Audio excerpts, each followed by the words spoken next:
হাসপাতালে রীতিমতো উত্তেজনার পরিস্থিতি তৈরি হয়। কৃষ্ণনগর জেলা সদর হাসপাতালে উত্তেজনার ছবি, যে ছবি আপনাদের দেখাচ্ছি এই মুহূর্তে।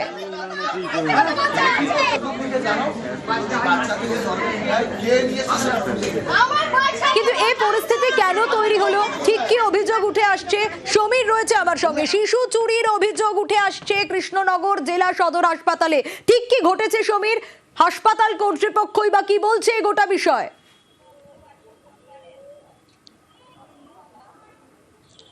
দেখো সোনিয়া, নবদ্বীপের চরকাছাশালীর বাসিন্দা মাম্পি খাতুন 10 মাস আগে তিনি গর্ভবতী হন এবং এরপর থেকেই তিনি জেলা সদর হাসপাতালের আউটডোরে নিয়মিত চিকিৎসককে দেখাতেন এবং বারবার ইউএসজিও করা হয়েছে এবং সেখানে বলা হয়েছিল তার গর্ভে কিন্তু বাচ্চা রয়েছে এবং 28 তারিখে সম্ভাব্য প্রসবের ডেট দেওয়া হয়। সেই অনুযায়ী গতকাল সকালে তিনি হাসপাতালে ভর্তি হন। এর পাশাপাশি তার শারীরিক অসুস্থতা দেখা দিয়েছিল, সেখানে তিনি ভর্তি হয়েছিলেন এবং দুপুর নাগাদ কিন্তু চিকিৎসক তাদের পরিবারকে জানায় যে গর্ভে কোনো সন্তান নেই।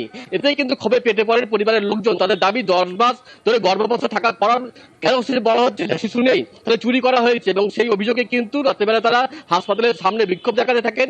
খবর পেয়ে পুলিশ আসে এবং পরিস্থিতি নিয়ে আসে, কিন্তু এখনো পর্যন্ত পরিবারের লোকজন সেই শিশুকে ফেরতের দাবিতে হাসপাতালের সামনে বিক্ষোভ দেখাচ্ছেন। হাসপাতালের এমার্জেন্সি গেটে তালা ঝুলিয়ে দিয়েছিলেন। কিন্তু সমীর, স্বাভাবিকভাবেই তো একটা প্রশ্ন উঠবে যে এতদিন তাহলে চিকিৎসায় কেন কিছু ধরা পড়লো না?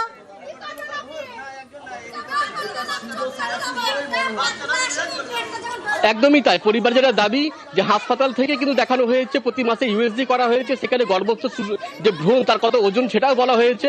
তা সত্ত্বেও কিন্তু চিকিৎসকরা যেটা দাবি করছেন যেটা ফ্যান্টম প্রেগন্যান্সি, অর্থাৎ ওই মহিলা ভাবছিলেন যে তিনি প্রেগনেন্ট অবস্থায় রয়েছেন বা গর্ভবতী অবস্থায় রয়েছেন, কিন্তু বাস্তবে তার গর্ভে কোনো ভ্রূণ নেই বা কোনো শিশু ছিল না।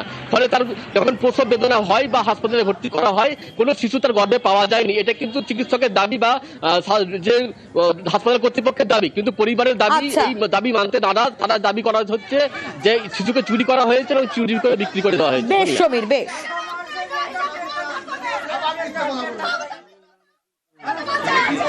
আমি 10 মাস আগে গর্ভবতী হয়েছি। তারপরে আমি এই সদর হাসপাতালে প্রতি মাসে এসে চেক আপ করেছি। তারপরে গতকাল আমার ডেট ছিল। তারপরে যখন এখানে এসেছি ডাক্তারে আমার সব রিপোর্ট দেখে ডাক্তারে ভর্তি করে নিয়েছে।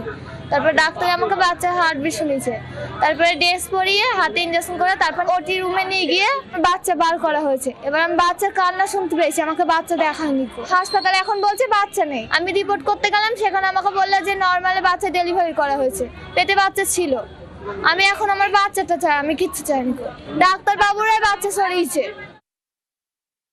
যাদের বাচ্চা অনেকদিন ধরে হয় না তারা দেখবেন তাদের সাইন সিমটম একটা প্রেগনেন্সির মতো, তাদের পেটটা ফুলে ভমিটিং হতে পারে, এইরকম পেটটা বড় লাগতে পারে, এটা ফ্যান্টম প্রেগনেন্সি বলবো। এবং তাদের ছবিতে বাচ্চা ধরা পড়বে না, কিন্তু পেট দেখে বাচ্চা আছে বলে মনে হয়। নর্মালি হয়ে গেলে তার ডকুমেন্টেশন তো লাগবে, কিন্তু ডকুমেন্টেশন ওনারা দিচ্ছেন না কিছু, যে কোথায় বাচ্চা হয়েছে। ও পেট দেখে যেটুকু সাইন সিমটম পেয়েছি, ও রিসেন্ট পাস্ট বাচ্চা হওয়ার কোনো সাইন আমি পাইনি।